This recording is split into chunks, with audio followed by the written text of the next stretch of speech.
hablaremos de este y de un montón de otros temas esta noche en vivo, aquí en Mega Noticias Prime, con el presidente de la República, Gabriel Boric. Presidente, buenas noches. Juan Manuel, Andrea, muy buenas noches. Gracias. Buenas noches a todos en sus casas. Gracias por acompañarnos, presidente. Veíamos recién, ¿no?, esa declaración que hace el general Yáñez, un emplazamiento a las autoridades a entregar las garantías a Carabineros para hacer su trabajo. Decía el general Yáñez que salgan a trabajar con tranquilidad y puedan tener certeza de lo que va a hacer, no va a ser ni cuestionado ni por el Ministerio Público, ni por las autoridades, ni por nadie. ¿Qué respuesta tiene ese emplazamiento y si de alguna manera también se siente interpelado por el general Yáñez con esa declaración? Yo conversé con el general Yáñez el día de ayer a propósito justamente del atropello del Cabo en Concepción. Pero no solo eso, el día martes o miércoles estuve en Alto Hospicio entregando una serie de nuevos vehículos policiales y nueva dotación en una comuna que es particularmente complicada. Y tanto el general Yáñez como los carabineros tienen absolutamente claro que cuentan con todo el respaldo del gobierno para hacer valer la ley. ¿Sin cuestionamientos? En la medida en que esté dentro del Estado de Derecho, por supuesto que sin cuestionamientos. Déjame ponerte algunos ejemplos.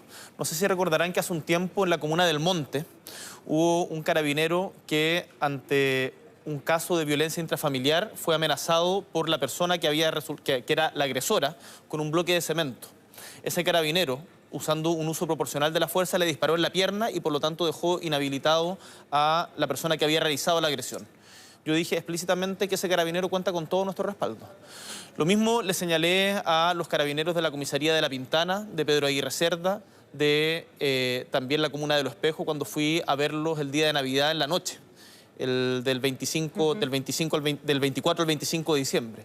Y lo he señalado en todos los tonos. Carabineros tiene que saber que va a contar con, que cuenta con todo el respaldo político del gobierno para ejercer la ley en el Estado de Derecho que tenemos. ¿Y por qué el general Yáñez no lo entiende así o siente que todavía no es así? Porque él lo que hace es pedir esas garantías. Mire, yo entiendo que ante una situación tan difícil como la que se está viviendo, en donde hay una persona que está gravemente herida, el general Yáñez tiene que dar una señal importante hacia su institución. Lo conversará mañana con la ministra del Interior, Carolina Toá, pero yo en esto quiero ser claro, que no quepa duda que las policías, tanto la PDI como Carabineros, cuenta con todo nuestro respaldo. Y acá hay algo que es importante también destacar, que es secundario frente a la vida, pero que es importante también para la percepción de seguridad de las personas.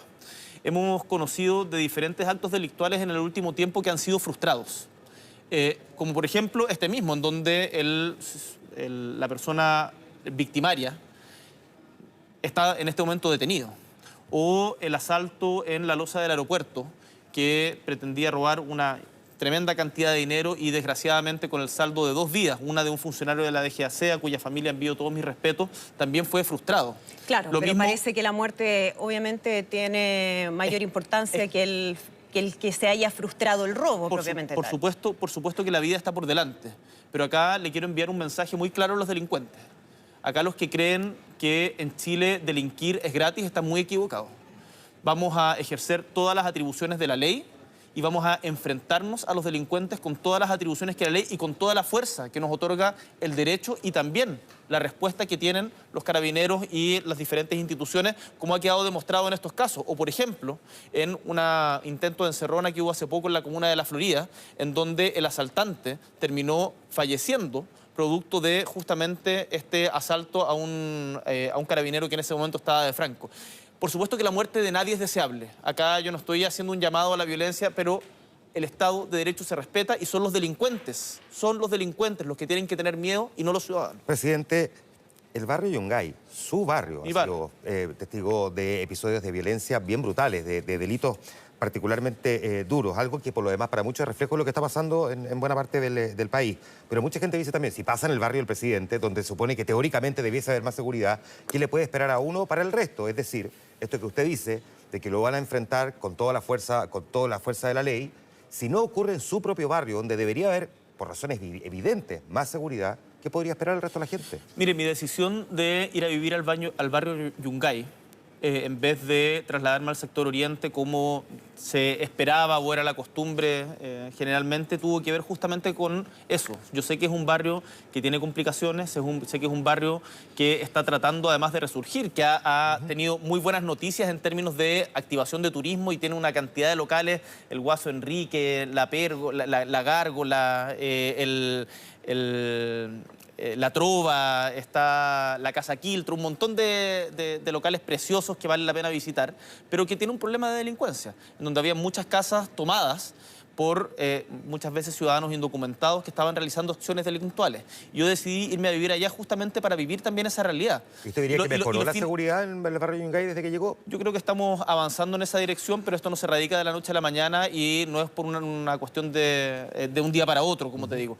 Yo recorro el barrio y esto lo pueden dar cuenta los vecinos. Ustedes pueden ir, por ejemplo, a Chacabuco con Martínez de Rosa, un lugar en donde ha habido conflictos justamente por un sector de tráfico de drogas. Y yo voy en bicicleta y converso con los ciudadanos, converso con los vecinos y vecinas para ver cuál es la realidad en ese momento. Hemos instruido operaciones policiales, por cierto, con todo el respeto de los procedimientos, sin saltarse nada, para que esta situación mejore. Esto lo estoy viendo con mis propios ojos. Lo que le quiero decir a la gente es que a mí no me lo cuentan por las noticias, lo estoy viendo en mi barrio y es una preocupación en mi barrio, que es una extensión también de lo que está pasando en Chile, claro. Y por lo tanto es mi primera preocupación. Por eso la pregunta es, ahora, si ocurre, la pregunta es, si ocurre en su barrio, donde por razones evidentes, ahí vive el presidente de la República, se siguen generando episodios de brutal delincuencia, ¿qué puede esperar que no tiene de vecino el presidente? Lo que puede esperar la gente y los ciudadanos y los chilenos y chilenas es que estamos desarrollando todas las herramientas y entregándole todas las facultades a las policías para poder enfrentar el delito.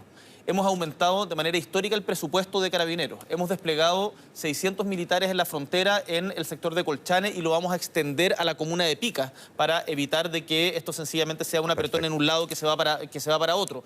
Estamos a punto de aprobar, y espero contar con la venia del Parlamento en esto, una ley contra el crimen organizado, que no se había hecho nunca un plan contra el crimen organizado de esta magnitud en Chile, y eso con la colaboración de muchas instituciones y de todos los sectores políticos, no solamente atributo a este gobierno.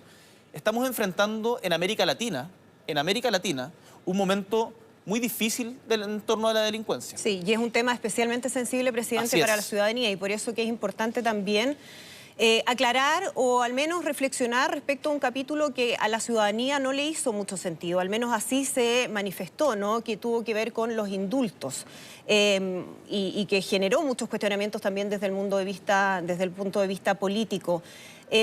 ¿Usted sigue pensando que quienes fueron beneficiados con los indultos no son delincuentes, como lo dijo en su declaración en ese momento? A ver, hay varias cosas que decir respecto a esto. Uno, no comparemos bandas de crimen organizado que están traficando drogas, que están haciendo tráfico de personas o que están traficando armas con las personas que fueron condenadas en el marco del estallido social. Sí, no hay una comparación. Es que estamos hablando en este momento... Estamos hablando de inseguridad y delincuencia. No, estamos hablando de asesinatos. Sí. Estamos hablando de casos graves, de un carabinero muerto. Estamos hablando de asesinatos en diferentes barrios y, por lo tanto, comparar una cosa con la otra del estallido social... No hay una comparación, presidente. Lo que sí... O sea, estamos hablando un minuto después de lo mismo. Presidente, sí, y por eso yo hacía la bajada respecto a lo sensible que es este tema para la ciudadanía. Por eso yo se lo pregunto, ¿no? Porque este es un tema que a muchos les costó entender respecto a por qué se estaba beneficiando con indultos a personas que habían participado de delitos. Usted puede ahí darle la connotación que quiera a la gravedad de esos delitos. No, pero usted dijo en ese momento... La connotación y la gravedad no se la doy yo, se la da la justicia, y lo que nosotros hicimos... Y la justicia también determina quiénes son responsables, presidente, y por eso le pregunto si usted sigue pensando que esas personas no son delincuentes. Andrea, quién es delincuente o no es delincuente lo determina la justicia, como bien lo recordó la Corte Suprema justamente a propósito de esas declaraciones. Y las personas que son indultadas son personas que han sido condenadas por la ley y que mediante una atribución exclusiva de una función presidencial que han ejercido todos los presidentes de la República, desde el Patricio Aylwin hasta el cargo que ostento yo ahora, ha sido utilizada en Chile. Yo lo utilicé en 13 personas. 13 personas. Durante los gobiernos anteriores se utilizó en miles. Yo entiendo que acá haya habido un debate y que hoy día estemos más en el ojo de la palestra respecto a esto. Era un compromiso que nosotros teníamos con quienes habían sido apresados en el contexto del estallido social, que a mí me parece que en general fue una situación extraordinaria, que en ningún caso se trata de justificar la violencia. ¿Pero fue un error esa declaración, presidente? La declaración de que no son delincuentes. De que hay inocencia. Mira, en términos jurídicos... La de inocencia, perdón, presidente, es la de Jorge Mateluna, pero usted dijo cuando habló de los jurídicos, mira, en términos jurídicos, ¿sabes? Yo tengo una reflexión respecto a las entrevistas que yo entiendo, por cierto, el trasfondo que ustedes están tratando de poner con toda razón y que corresponde en una entrevista como esta.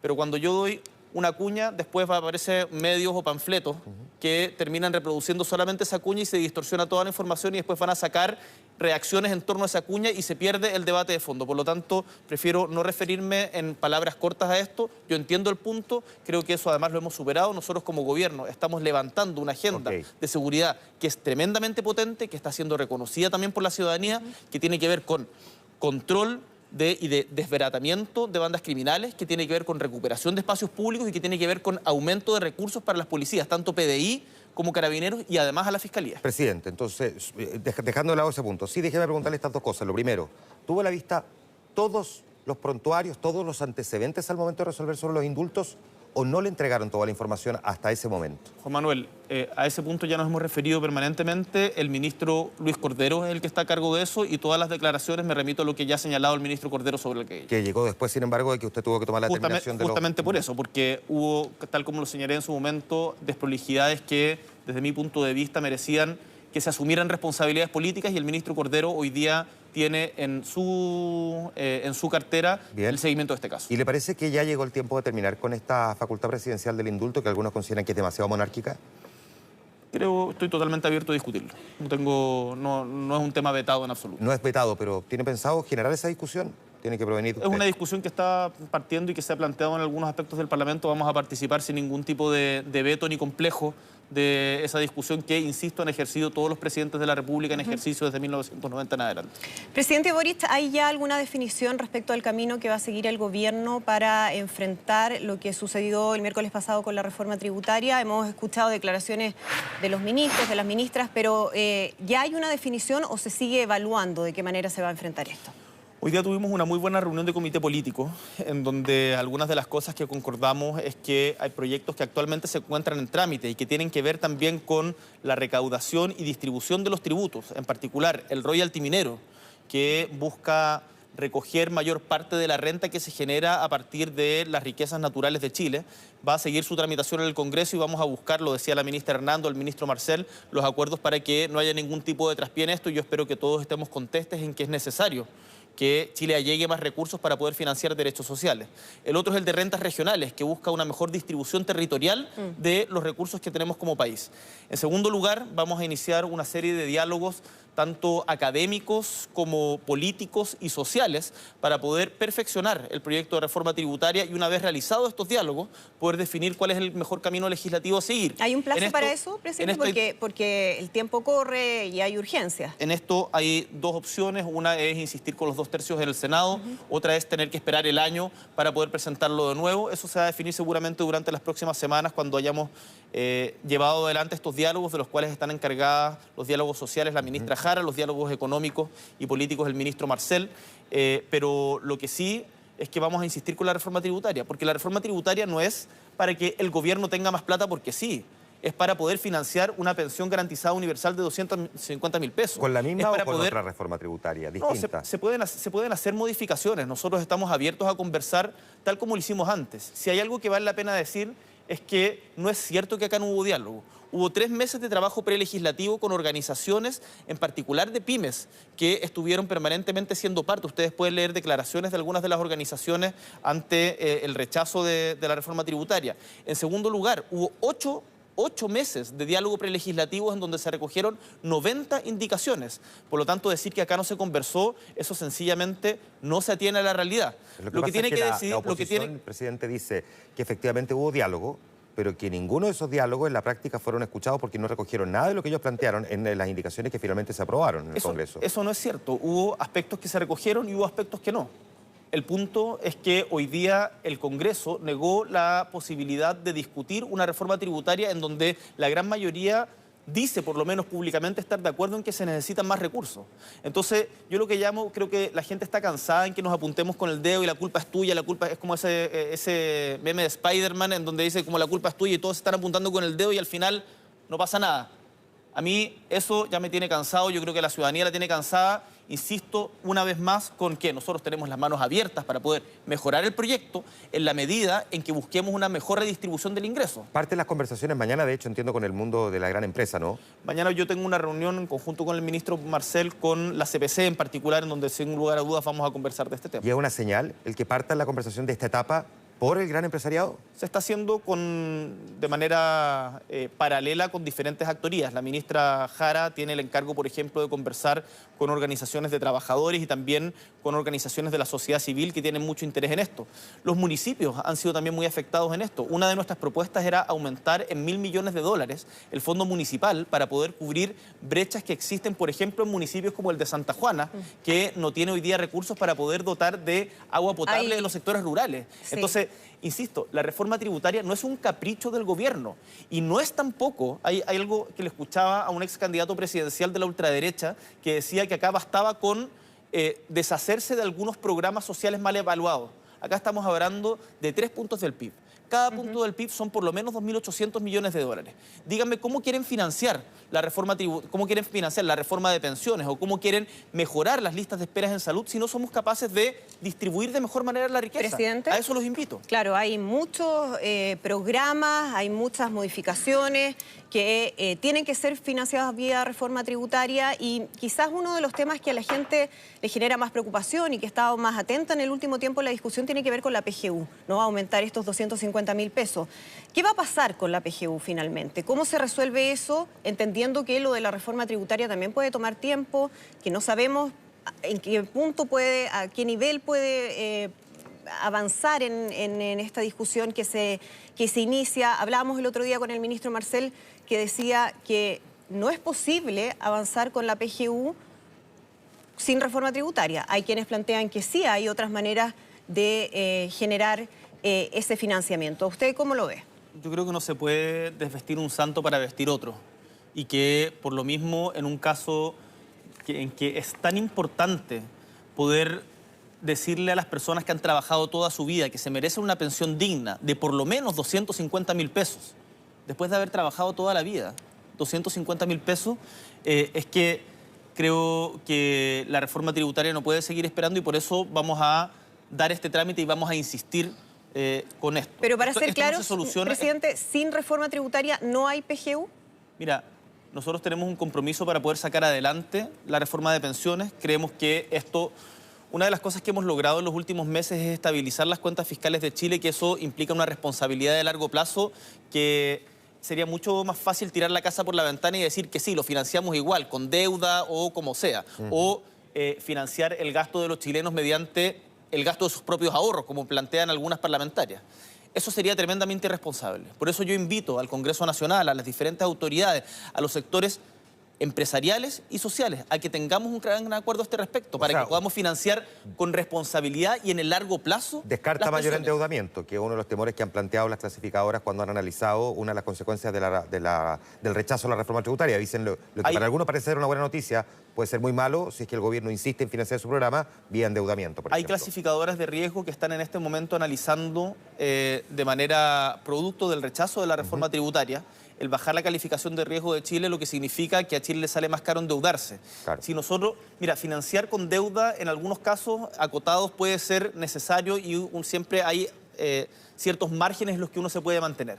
Pero cuando uno financia políticas sociales de largo plazo, como es en particular las pensiones, con deuda sin allegar ingresos permanentes, eso es pan para hoy, hambre para mañana. Perfecto. Yo no estoy disponible para tomar decisiones, por muy populares que sean, que terminen perjudicando a las generaciones del futuro. Uno de los riesgos de la política hoy día es que se piensa mucho en la próxima elección en vez de la próxima generación. Acá nosotros estamos pensando en las urgencias, pero también en el desarrollo de Chile y que ese desarrollo sea inclusivo y justo para todos y todas. A propósito, presidente, de decisiones que puedan ser populares, y usted mencionaba recién los efectos que puede generar, el sexto retiro, que es una discusión que se viene una vez más en el Congreso, ¿cree usted que esto puede ser utilizado como una manera de presionar y de avanzar en un sexto retiro?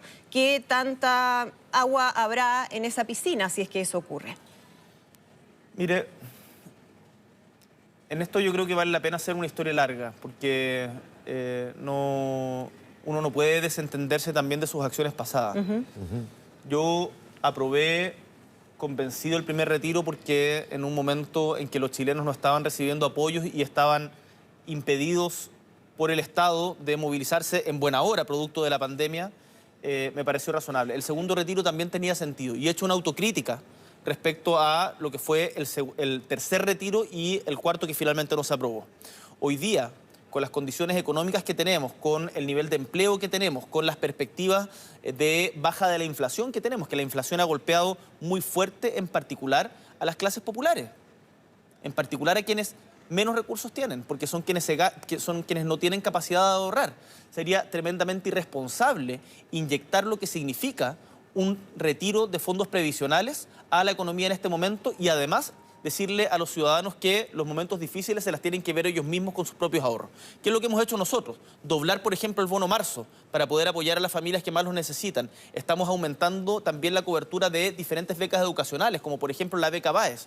Hoy día quienes promueven los retiros lo hacen de manera irresponsable y como ustedes pudieron ver en la votación de la Cámara de Diputados, algunas diputadas incluso salieron de la sala para evitar votar y ahora van a hacer gárgaras con el tema del retiro, que finalmente es tremendamente irresponsable para la mayoría de los chilenos. ¿Usted ve esa intencionalidad en lo que ocurrió en la Cámara el miércoles pasado, de quienes se ausentaron, que en el fondo la idea era hacer caer la reforma tributaria para poder avanzar en el sexto retiro? Mire, a estas alturas no creo que valga la pena que yo en particular presuma intenciones. Creo que la gente se devela por sus propios actos.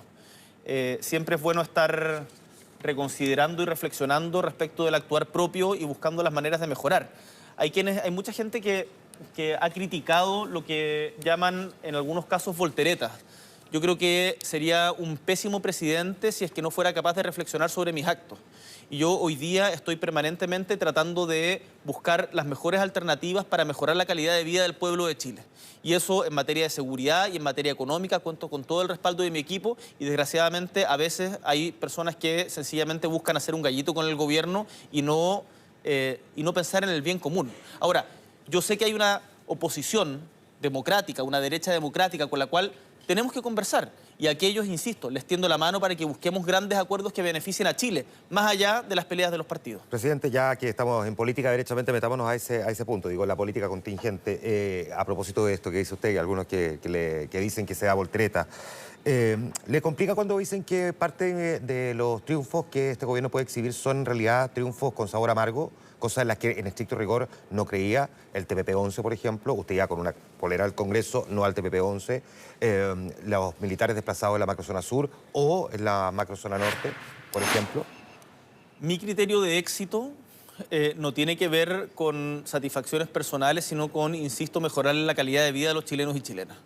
Y cuando vemos que recibimos una migración absolutamente descontrolada, en donde después en particular del viaje a Cúcuta del expresidente de la República y de una actuación de cancilleres que no estuvieron a la altura de las circunstancias, se generó un desorden tremendo que terminó afectando a las comunidades, no solamente de Colchane, sino todo el norte grande y que también ha derivado hacia afuera. Yo digo, mire, acá nosotros tenemos que hacer cosas que en un momento pensamos que no eran necesarias, como por ejemplo la ley de infraestructura crítica que hoy día nos permite tener 600 militares en la frontera para poder controlar de mejor manera la migración.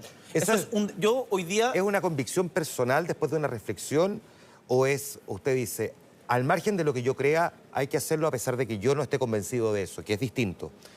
Porque es distinto decir el presidente cambió de opinión, por lo tanto es injusto que le digan que se dio una voltereta, que es injusto criticarlo porque pensaba de una manera y después lo critican porque ya no piensa de esa manera. Pero otra distinta es que usted diga por necesidad, pero no por convicción. Mire, Juan Manuel, cuando uno está en esta posición tiene que asumir, yo tengo que asumir que todo lo que haga, diga o deje de hacer va a ser objeto de análisis y escrutinio y muchas veces críticas. Y la justicia o injusticia de esas críticas no va al caso. Yo tengo que actuar pensando en lo que es mejor para Chile. Y por lo tanto, mi decisión de impulsar la ley de infraestructura crítica tiene que ver con que creo y estoy convencido de que en este momento es mejor para Chile. Perfecto. Pero a propósito, presidente, de decisiones que tienen efectos, ¿no?, que usted tiene que tomar, hablemos un poco de lo que ocurrió con su cambio de gabinete, por favor. Porque trajo algunos efectos políticos, aunque usted insistió y lo hicieron también algunas de sus ministras, que la idea era mejorar la gestión del gobierno, esa era la prioridad. hubo una redistribución de fuerzas políticas al interior de su gabinete que generó molestia.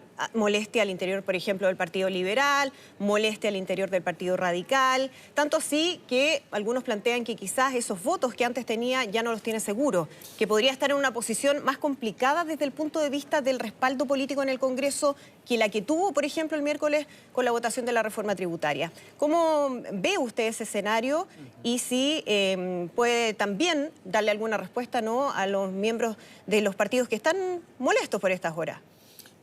Andrea, Juan Manuel y quienes están en la casa, yo no sé si alguien recuerda algún cambio de gabinete que haya dejado contento a los partidos políticos. Los cambios de gabinete no son para ni hacerle favores ni dejar contentos a los partidos políticos. Son porque en función de la evaluación que como presidente de la República tengo el deber permanentemente de hacer, busco mejorar las competencias para poder realizar un buen gobierno, agradeciendo, por cierto, a quienes se van, que en muchos casos también tuvieron una labor importante, pero que hoy día necesitábamos un cambio de energía o de prioridades en ciertas áreas. Dicho esto, efectivamente la prioridad es mejorar la gestión, pero no solamente mejorar la gestión, también tuvimos un cambio importante a nivel de subsecretarías, en donde ingresan muchos cuadros jóvenes de las dos coaliciones que forman nuestra alianza de gobierno, pensando en la proyección hacia adelante. ¿Y eso no tuvo como objetivo dejar contentos a los partidos políticos? No, por ejemplo, el aumento de la participación del Partido Socialista, ¿no tiene que ver con eso? ¿Pero cuánto aumentó la participación del Partido Socialista? Dígamelo usted. No, pero es que cuando hoy día la distribución de cargos al interior del gobierno no está hecha en función de lo que le convenga o no a un partido político. Está hecha en función de lo que yo considero, en conjunto con mis colaboradores, que es lo mejor para Chile, combinando equilibrio y mejor gestión. Porque nosotros tenemos una alianza de gobierno que es parte del gobierno. Ahora, respecto al Partido Liberal en particular, yo entiendo la molestia del Partido Liberal. Y lo he conversado con el nuevo presidente del Partido Liberal, lo he conversado con el presidente de la Cámara de Diputados, Vlado Mirosevic, con el expresidente Patricio Morales y también con los dos subsecretarios que ingresaron de buena fe al gabinete, en particular con Luis Felipe Ramos y Verónica Pardo. Por lo tanto, recojo las declaraciones del nuevo presidente que dice que hay que reconstruir las confianzas y estoy totalmente disponible para ello. Presidente... Pero, perdón, tal como me dijeron los integrantes del Partido Liberal, esto no se trata de una cuestión de cargos más, cargos menos. A mí el Partido Liberal no me está pidiendo, oye, nómbrame en otra parte. ¿Qué le está pidiendo? El Partido Liberal lo que está diciendo es queremos tener confianza para incidir en las decisiones del gobierno en función de los principios que defendemos porque nos sentimos parte. Y yo entiendo la dificultad del momento y no me cabe ninguna duda que justamente con esos principios vamos a poder restablecer las confianzas y yo estoy totalmente disponible para eso. Presidente, nos quedan muchas preguntas en el camino. Yo estoy disponible. Yo lo sé, ya. Abierto. Listo, gracias. Oiga, presidente, corto, pero también es importante, usted hizo una remoción de marca mayor en la Cancillería, sacó no solamente a los dos subsecretarios y a la canciller. Déjeme preguntarle por esto, si no siente que usted, como presidente de la República, tiene un grado también de responsabilidad en los errores cometidos en materia de relaciones exteriores. No haber sido el embajador de Israel, su discurso del CELAC sobre Perú y otras críticas que le han formulado. Que no son atribuibles a la canciller o a los subsecretarios. Mire, por supuesto, esto lo entiendo perfectamente, pero a mí me gustaría preguntarte, Juan Manuel, cuál es... O sea, no porque se haga una crítica por parte de personas que tienen una visión determinada, esa crítica merece ser considerada en todas sus dimensiones. Yo, respecto a la declaración que hice del CELAC en Perú, o sea, respecto a la declaración que hice en Argentina, en la cumbre de la CELAC sobre Perú, mantengo cada punto de lo que dije. Y a mí me sorprende mucho que acá en Chile se arme un escándalo por parte de ciertos sectores respecto a lo que dije de Perú, pero no digan nada cuando se habla de Nicaragua. Pareciera que hay un sesgo a la hora de juzgar la política exterior. ¿Y sabe cuál es la diferencia? Que yo en este tema no tengo dos lecturas. Los derechos humanos hay que hacerlos respetar en todas partes del mundo, sean gobiernos de izquierda, sean gobiernos de derecha, sean gobiernos de centro, amarillos o azules. Y eso es lo que yo he defendido como política exterior en el caso de Nicaragua, Venezuela, Perú, Israel, etcétera. ¿Presidente? Entonces, esa crítica es cuando dicen que eso fue un traspié. No, la verdad yo no creo que sea un traspié y lo defiendo. Respecto a otros temas, por supuesto que la canciller Urrejola, quien no solamente cuenta con mi cariño y reconocimiento y que realizó una pega muy importante, por ejemplo, en materia de derechos humanos, por ejemplo, en materia de protección de los océanos, por ejemplo, en la incorporación o la ratificación de Chile del tratado del acuerdo comercial con Europa. Efectivamente, ella no es la responsable de todas y cada una, pero yo como presidente de la República sabía que en Cancillería teníamos un problema y que teníamos que hacer una cirugía. Presidente, a propósito de derechos humanos, ya que usted lo menciona, pero pensando en lo que ocurre en nuestro país, ¿usted tiene pensado avanzar en el cierre de Punta Peuco, además ahora que se viene el aniversario de los 50 años del golpe? Mira, el caso de Punta Peuco, tal como es un caso muy sensible y son cosas que no se anuncian, sino que se hacen. Así que... ¿Podría ocurrir? No lo descarto, pero no lo voy a anunciar por la prensa antes. Eso es algo que se tiene que sencillamente realizar y cuando, si es que suceda, se enterará en ese momento. Presidente, sigue siendo el CAE prioritario, porque requiere recursos para eso, sé que volvemos a la reforma tributaria, pero sigue siendo el CAE prioritario. ¿Qué le dice a quienes están esperando finalmente esa promesa, parte importante de su campaña de gobierno? La prioridad en educación es la reactivación educativa. Es que todos los niños y niñas que ya sea desertaron de los colegios o liceos o quienes tienen ausentismo grave vuelvan a vincularse con las comunidades. Además, superar las brechas que se generaron en pandemia. Niños de segundo, tercero básico que todavía no saben leer producto justamente de lo que se generó en pandemia. Esa es la prioridad del ministro de Educación y a lo que he mandatado también a la subsecretaria. Ahora, tenemos dos temas en particular que requieren recursos que son tremendamente importantes. El tema del CAE y la deuda histórica de los profesores. Yo no los he abandonado, pero acá no se trata de caer en un voluntarismo y necesitamos recursos para ello. Ahora, las formas de condonación del CAE pueden ser distintas y hay diferentes alternativas que están sobre la mesa. El actual subsecretario de Educación Superior va a presentar diferentes propuestas en esa línea. Presidente, me imagino que como le debe pasar a todos los gobernantes, ¿no? Hay una propuesta o una cantidad de propuestas sobre la mesa, no se logran cumplir todas, hay cambios en el camino. Déjame preguntarle si en el último año ha perdido amigos políticos cercanos que tomen distancia a usted, o que usted tome distancia de ellos. Mira, es una buena pregunta. En la vida sí, en el último año... Cuando las convicciones van más allá de la coyuntura, esas amistades no se pierden. Hay gente con las que he tenido diferencias de distintas edades, pero que seguimos trabajando por un bien común compartido. Entonces, en general no. De amistades propiamente tal, yo te diría que no. Claro, en el ejercicio de la presidencia. Ahora, porque en el además, ejercicio de la presidencia presidente, también hay una cuestión que en general se respeta, hay un respeto hacia la institución presidencial que también yo durante este año he aprendido a valorar de mayor manera y a mí mis colaboradores me tratan como la institución de la cual soy parte y no como un compadrito al que uno le da una palmada de la espalda. Es que eso quería preguntarle, presidente. Respetar. ¿Cuánto pesa para usted la cercanía y la amistad que tiene con ciertas figuras al interior del gobierno a la hora de tomar decisiones?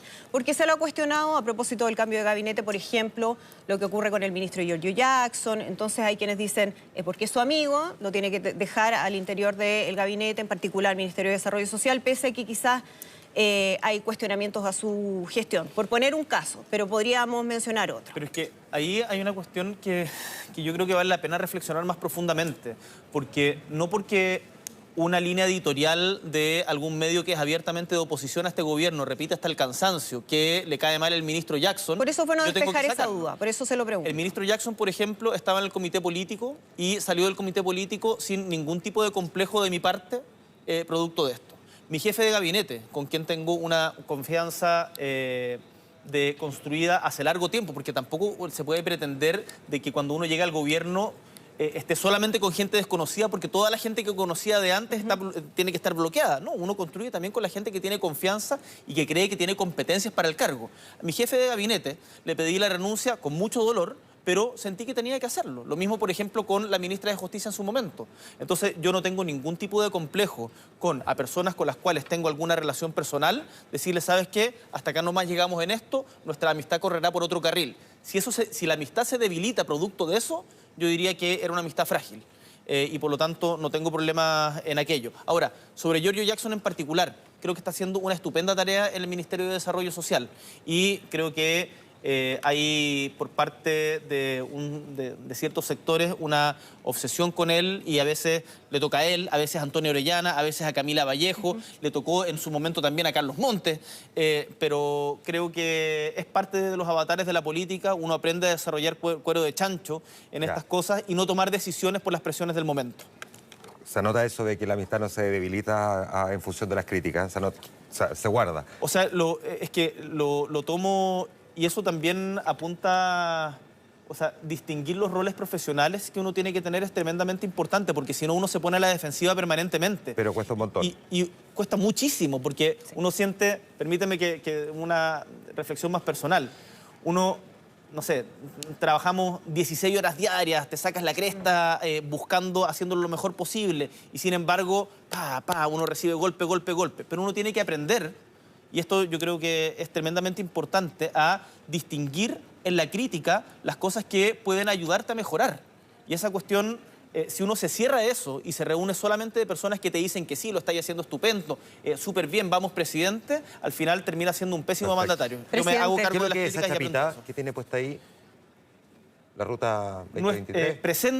Presentes por un mejor futuro. Estamos atendiendo hoy día las urgencias del momento para construir un mejor futuro para Chile, pensando en un estado de bienestar. Presidente Gabriel Boric, muchísimas gracias por acompañarnos hoy en Mega Noticias. Un gustazo y saludos a todos quienes están en sus casas. Que les vaya muy bien. Chao, chao. Buenas noches. Como siempre les